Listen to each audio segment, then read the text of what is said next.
Did you guys see what the mayor of DC did today? Did you see the new Black Lives Matter mural? Did you hear about the new protests? We're going to get into it right after this.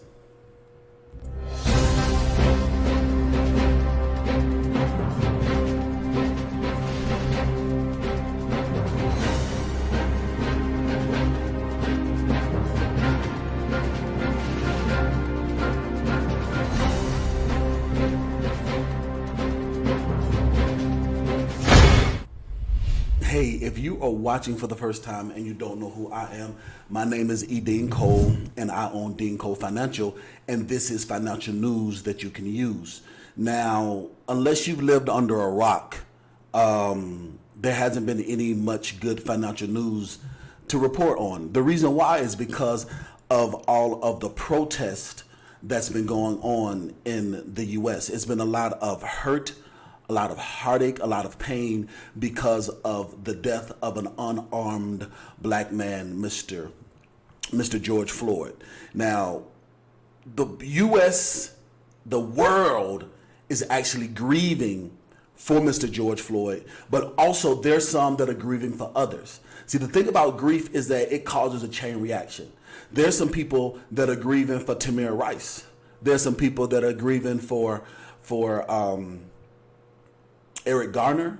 There's some people that are grieving for still Emmett Till, which is the injustice that's done to the black man in the U.S. By police officers, violent police officers to be specific.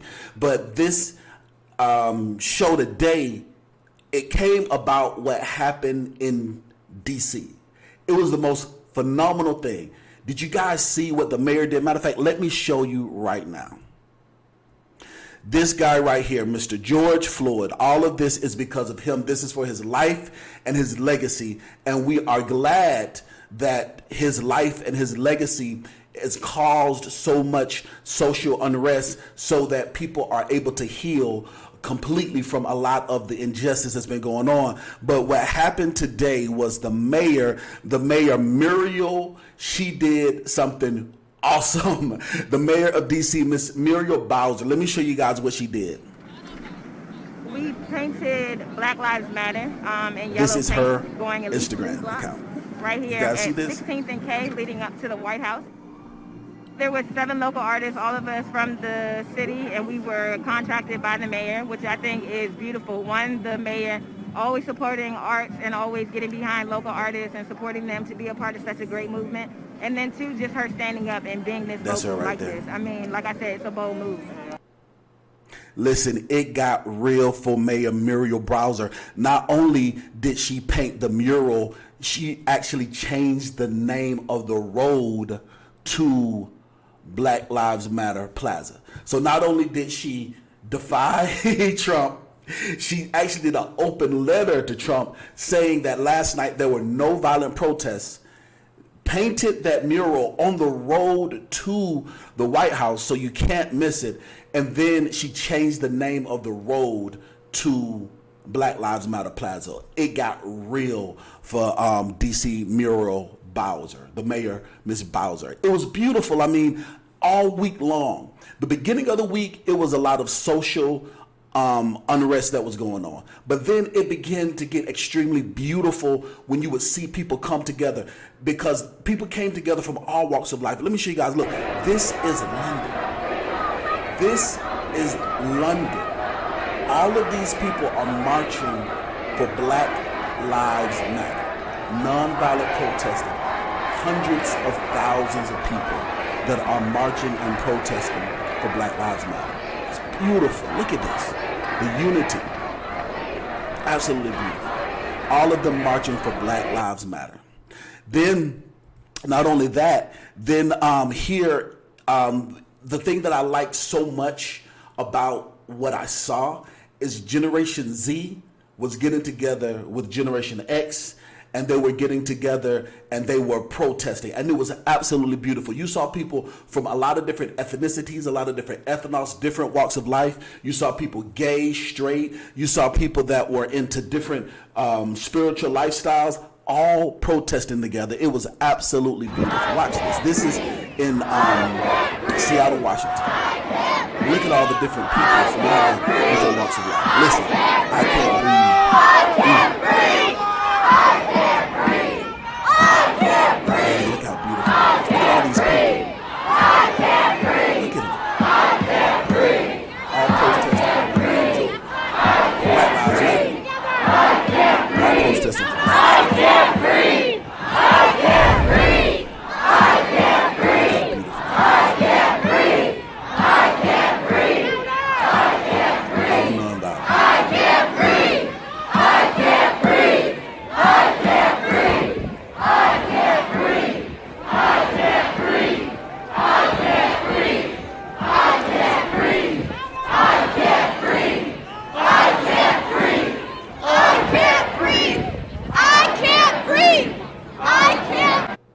That's beautiful. And all of that was from Mr. George Floyd. He was the spark that lit the blaze to keep this social reform going. And Mr. George Floyd was what made it real for a lot of people. However, like I mentioned before, there are some people that are still grieving for other people and other reasons. Like for myself, if I can be candid and talk about me, what made Black Lives Matter real for me was Eric Gardner. Like if you look at that last video, you'll hear people saying, I can't breathe, I can't breathe. That was made popular because of Eric Gardner. The reason why that hit home for me so much is because during the time, this was 6 years ago, I had just launched my consulting firm. I have been in banking and finance for 2 decades. I've been in banking and finance for 20 years, working for other people, making other people rich. However, I decided to step out on faith that year. 6 years ago, I decided to step out on faith that year and create my own firm. And I wanted to serve and help my people. At the same time, I was conflicted. I ain't gonna lie to you. I was like, black folks don't pay like white folks pay. And during the time when Eric Gardner passed, it hit me and it touched me so to the point to where I said, I believe that Jehovah God is my source. And yes, I will teach whoever want to start a business, whoever want to get funding. It doesn't matter if you're black, white, yellow, Puerto Rican, or Haitian, Dominican. It doesn't matter who you are. It doesn't matter your sexual proclivity. It doesn't matter if you're gay, straight, if you're transgender, bi-curious. It doesn't matter who you are. I will teach you how to start a business and get funding. At the same time, I am specifically called to help my black people. And this is what the trigger was for me, was Eric Gardner. Watch this. Now, I'm not going to play all of this, okay? Because it does something to me. I'm not going to play his lynching because this is the video of his full lynching. And the crazy thing about it is that this happened in July of 2014, but we started protesting in 2016, if memory serves me correct. And so this is just a lot of social unrest that's been going on. And let me let you guys hear what that trigger was for me. All right, now this is graphic. All right, so this is what the trigger was for me. You see me with the I'm tired of it. He stops today. This guy right here is forcibly trying to lock somebody up for breaking up a fight. Everybody standing there, that's what I do nothing. So again, to give you guys backstory for the individuals who might not know, because Black Lives Matter got real for people at different levels. Black Lives Matter got real for people when with Trayvon Martin. Other people, it got real for George Floyd. Like for instance, with me, it got real with Eric Gardner. The reason why it got real is because he is a black man that was known for trying to sell cigarettes. So they call Lucy. So up in New York, a single cigarette is called a Lucy. So he was known for selling Lucy's. In the video, he says, I'm not doing anything wrong. All I'm trying to do is make a living. That's it. That's all I'm trying to do. And this is what ends up happening. I did not sell nothing. Because every time you see me, you want to harass me, you want to stop me, trying to sell cigarettes. I'm minding my business, officer. I'm minding my business. Please leave me alone. I told you the last time, please leave me alone. See that he said, I told you the last time, please just leave me alone. So he's a big guy, you know what I'm saying? Look at the small officer. He's a small officer. He's intimidated. And Eric is frustrated because he's trying to start a business and grow a business. He's trying to do what's in his mind he think is right, but he's doing it the wrong way. And this is what triggered me that I need to teach my people, because even if he was selling cigarettes, he still did not deserve to die. He was selling cigarettes. He did not deserve to die.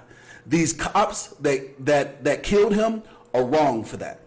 All right. At the same time, if he would have known better, if he would have known how to go about it the right way of being an entrepreneur, how to get a peddler's license, what he needed to do to create a store and get funding, there's a possibility that his life could have been spared. Because the number one best-selling book of all time that taught me to be the best business coach says that my people perish for lack of knowledge. So this is what made me decide I need to teach specifically to my people.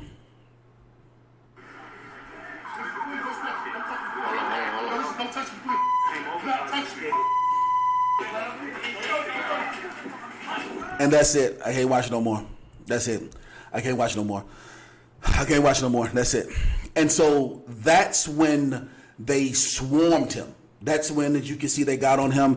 Then you're going to hear him say, I can't breathe. So for a lot of people that are doing the I can't breathe mantra and they're quoting it for George Floyd, that's great. It originally started with Eric Gardner. And so it was a trigger for me. All of this was a trigger for me. It took me down memory lane. And so I wanted to take some time on financial news that you can use to talk about the statistics of why we put ourselves in harm's way. Yes, Black Lives Matter. Yes, a unarmed black man should not feel fear for his life when he's dealing with a police officer. At the same time, I'm not belittling that. It is dead wrong. All of that killing of an unarmed black man is wrong by any equivocations. At the same time, me being a business consultant and a business coach, me being a problem solver, I look at how can I solve the problem. I believe in economic empowerment through entrepreneurship. And let's look at the numbers. If you look at the numbers and look at the arrest numbers, watch this. The number one arrest for black men is 1,245,710 black men are arrested per year for drug-related charges. For drug-related charges, over 1,200,000 black men are arrested every single year for drug-related charges. The reason why they are selling drugs is because they're trying to make a living, just like Eric Gardner, or just like the person that wants to start a home-based business, or the person that wants to start a clothing line, or the person that wants to do at-home daycare. They want to be a baker, or just like somebody that wants to do mobile detailing, or they want to build houses, flip houses, and sell houses. The desire is to be entrepreneurial. Unfortunately, there is a seed that's planted in the black man's mind that we cannot be successful legally. And so I want to do everything in my power to help uproot that, because that's not true. All right? So let's look at another statistic, okay? The SBA reports that over 543,000 new businesses register every single month, but only 7% of them are black men. So only 7% of the people that register new businesses are black men. However, 73% of the people that start businesses are men. That's why my biggest demographic are men, because I'm always teaching how to get funding, how to start a business, and how to grow a business. Now, the importance is this: 73% of individuals are men that want to start businesses, but only 7% are men of color that go and step out on faith and do it.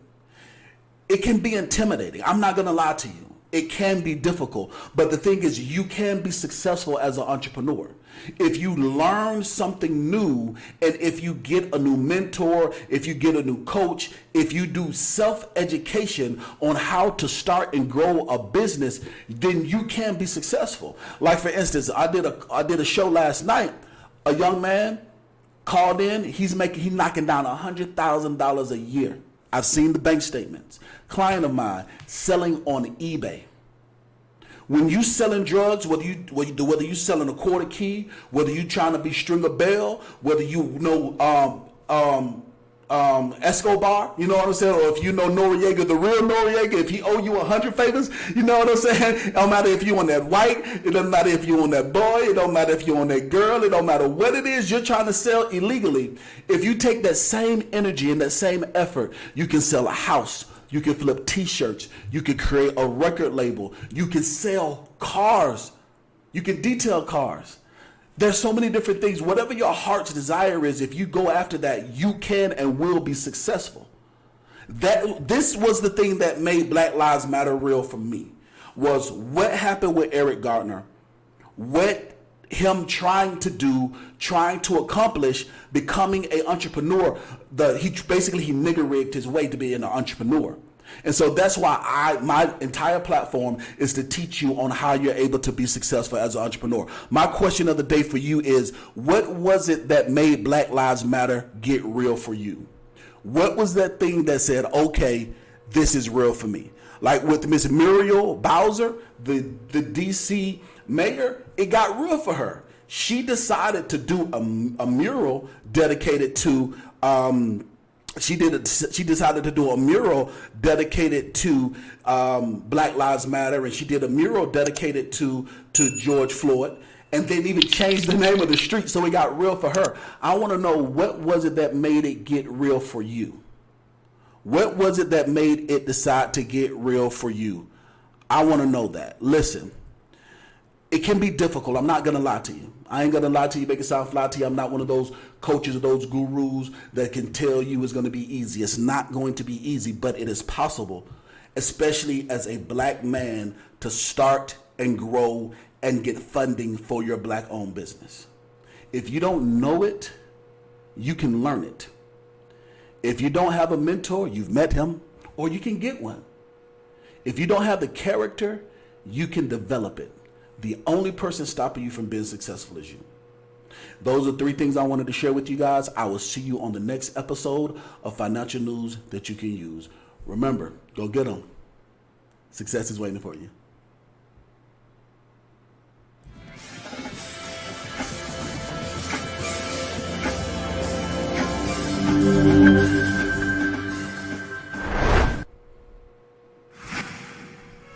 Black Jesus.